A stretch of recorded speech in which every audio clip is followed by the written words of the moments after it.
코로나19 유행이 심해지며 캐나다 정부가 마스크 및 페이스 쉴드의 판매세를 부과하지 않기로 결정했습니다.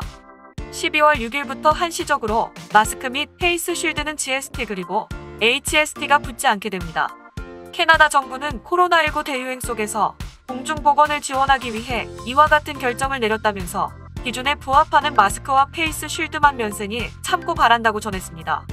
면세가 되는 마스크 및 페이스 쉴드 조건은 다음과 같습니다. 캐나다 내에서 의료용으로 쓰거나 N95와 KN95 혹은 그에 준하는 품질의 마스크여야 하며 통풍구나 호흡 밸브가 없는 제품, 이외에 전염병 방지를 위해 제작된 마스크 제품, 페이스 쉴드 투명하고 물투과성인 가리개가 있고 이를 고정하기 위한 스트랩이나 캡이 있는 제품, 판매세 면제는 캐나다 보건 당국이 더 이상 마스크 착용을 권장하지 않는 시점까지 유지될 계획입니다. 다음 뉴스입니다. 영국이 제약회사 화이자의 코로나19 백신 긴급 사용을 승인한 데에 이어 캐나다 보건부가 화이자의 코로나19 백신 검토가 곧 끝날 것이라 발표했습니다. 캐나다 보건부는 독자적으로 백신의 안전성 및 효능 및 품질을 검토 중이고 곧 끝날 것이라며 국제규제기관과 정보 및 데이터를 공유하며 신중하게 진행하고 있다고 전했습니다. 화이자 백신은 지난 10월 9일부터 검토에 들어간 백신입니다. 원래대로라면 검토는 모든 임상 시험이 다 끝나고 그간 있었던 모든 데이터를 통합하여 제출한 뒤부터 시작됩니다. 이 때문에 최대 1년까지 걸리는데요.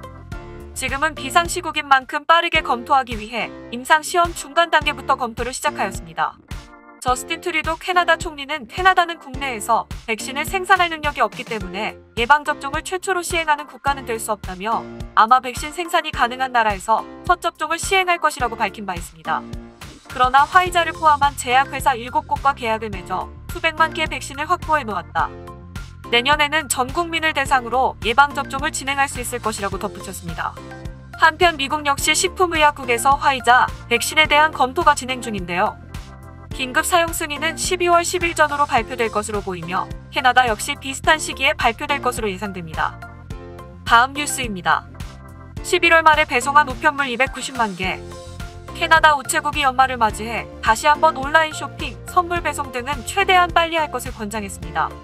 캐나다 우체국에 따르면 11월 마지막 주말에 우체국이 소화한 우편물은 80만 개, 11월 30일에 소화한 우편물은 210만 개 가까이 되는 것으로 드러났습니다.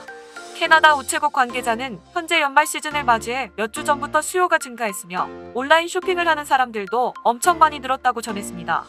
캐나다 우체국은 최대한 빨리 우편물을 배송하기 위해 최선을 다하고 있지만 워낙 물량이 많다 보니 연말에 다가가면 다가갈수록 배송 지연이 일어날 수 있다고 경고했습니다. 이어 연말까지 보내야 하는 소포가 있다면 최대한 빨리 붙이는 것이 제때 도착할 확률도 높고 배송비도 아낄 수 있다고 덧붙였습니다. 캐나다 우체국은 연말 시즌을 맞이해 계절 근로자 4천여 명을 뽑았으며 코로나19 유행 기간인 만큼 근로자들의 안전과 건강에 특별히 더 신경 써서 운영하고 있습니다. 우체국 측은 우편물을 받는 사람들에게 안전과 건강을 위해 집배원들과 물리적 거리를 잘 유지해 주시고 반려동물이 있는 경우에는 반려동물도 잘 붙잡아주고 계시길 바란다고 당부했습니다. 다음 뉴스입니다. 현재 인도에서는 농업개혁법으로 인해 인도 농민 2억 5천만 명이 총파업을 강행하는 등 격렬한 시위가 이어지고 있는데요. 이에 캐나다에 거주하는 인도 주민들이 인도 농민을 지지하는 차량 행진 시위를 진행하였습니다. 최근 인도에서 통과된 농업개혁법은 국가가 관리하던 농산물 유통과 가격 책정을 시장에 개방해 농민들이 국가도매 시장 대신 민간 유통업체와 직거래할 수 있도록 하는 법입니다. 그러나 농민들은 민간 유통업체들이 가격 담합 등을 통해 헐값에 농산물을 착취하는 등 오히려 시장 불안정성이 커질 것이라며 농업개혁법 폐지를 요구하고 있습니다. 인도 정부가 농민들을 설득해 개혁법을 유지하려고 하지만 농민들이 완강히 거부하며 대립이 거세졌습니다. 이에 캐나다에 거주하는 인도 이민자들도 고국의 농민들을 지지하기 위해 이와 같은 차량 행진을 가졌습니다. 메트로 밴쿠버의 경우 지난 2일 서리 스트로베리 힐 주차장에서 오후 12시 45분에 시작되어 이날 오후에 인도 영사관에 도착하였습니다. 토론토의 경우 지난 1일 브램턴에서 토론토까지 차량 행진이 이어졌습니다. 시위대 측은 코로나19 프로토콜을 철저히 지켜 모든 시위자들은 같이 사는 사람들하고만 동행했고 모두 마스크를 착용했으며 차량 밖으로 나올 때는 2m 이상 거리 두기를 시행했다고 전했습니다. 한편 전례 없는 인도 정부 농민의 첨예한 대립에 저스틴 트리도 캐나다 총리도 우려를 표했는데요. 트리도 총리는 캐나다는 평화로운 시위 및 관련 권리들을 지킬 수 있도록 언제나 그곳에 있겠다며 이번 시위에 관한 우려를 강조하기 위해 다양한 방법으로 인도 정부에게 연락을 취했다고 메시지를 전한 바 있습니다. 아누라그 스리바스타바 인도 외교부 대변인은 민주국가내정에 대하여 국가의 이러한 발언은 부적절하다며 외교적 대화가 정치적 목적으로 잘못 비춰지지 않는 게 좋다 생각한다고 지적하였습니다. 다음 뉴스입니다.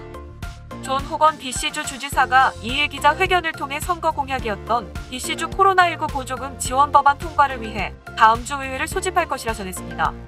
BC주 신민당은 지난 선거 당시 공약으로 연소득이 12만 5천 불 이하인 가정에는 1,000불, 연소득이 6만 2천 불 이하인 개인에게는 500불씩 코로나19 지원금을 지급하겠다고 밝힌 바 있습니다. 지원금은 연소득이 최대 17만 5천 불인 가정 및 8만 7천 불인 개인에게까지 차등 지급됩니다.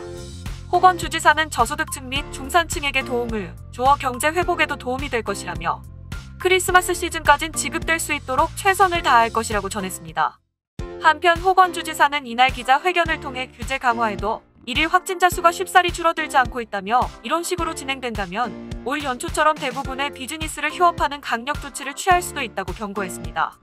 아울러 올 연말까지는 부디 타인과 만남을 자제해주시고 가능한 집에 머물러 주시기 바란다고 당부했습니다. 다음 뉴스입니다. 저렴한 가격으로 대도시를 중심으로 점점 내 집 마련이 힘든 가운데 온타리오주에서 가장 싼 도시들을 찾는 사람들이 늘어나고 있습니다. 글로벌 부동산 회사 리맥스가 2021년 캐나다 주택시장 전망을 발표하며 토론토 지역을 벗어나도 괜찮다면 추천할 만한 지역 6곳을 소개했습니다. 리맥스 보고서에 따르면 2021년 온타리오주에서 살기 가장 저렴한 지역들은 썬더베이, 노스베이, 서드베리, 윈저, 푸닐, 런던인 것으로 확인되었습니다. 이 중에서도 가장 저렴한 곳은 썬더베이 지역으로 평균적으로 27만 3천 불의 주택이 거래되고 있으며 노스베이는 평균 30만 5천 불에, 서드베리는 평균 32만 7천 불에 거래되는 것으로 알려졌습니다. 북쪽으로 올라갈수록 집값이 낮아지며 코로나 바이러스의 여파로 인구 밀집 지역을 피하려는 사람들에게는 좋은 선택지가 될 것으로 보입니다. 한편 토론토 집값은 평균 97만 4천 불에 이르는 것으로 확인되었습니다. 다음 뉴스입니다. 제이슨 케니 알버타 주 주지사가 지난 12월 2일 수요일 코로나19 정기 브리핑에서 알버타 내 코로나19 백신 배포 계획에 대해 발표했습니다. 케니 주지사는 화이자와 모더나 백신이 몇 주 안에 캐나다에 전달될 것이라고 밝히며 알버타주에 언제 백신이 도착할지는 알 수 없지만 최대한 빠르게 받아 배포할 수 있도록 만전을 기할 것이라고 전했습니다. 현재 캐나다 보건부는 화이자 백신의 사용 승인을 검토 중에 있습니다. 케니 주지사는 알버타 내에서 백신 접종이 의무화되는 일은 없을 것이나 본인은 접종을 받을 것이며 모든 알버타 주민들이 백신을 맞을 것을 강력히 권고한다고 언급했습니다. 또한 현재 알버타주 내에서는 30여 곳의 백신 접종 장소가 마련되어 있으며 그중 3곳에서 영하 70도로 보관해야 하는 화이자 백신 접종이 이루어질 예정입니다. 알버타주에 가장 처음 전달되는 백신은 요양원 거주자와 그곳 직원, 65세 이상의 선주민, 75세 이상의 고령층과 의료진에게 먼저 쓰일 예정입니다.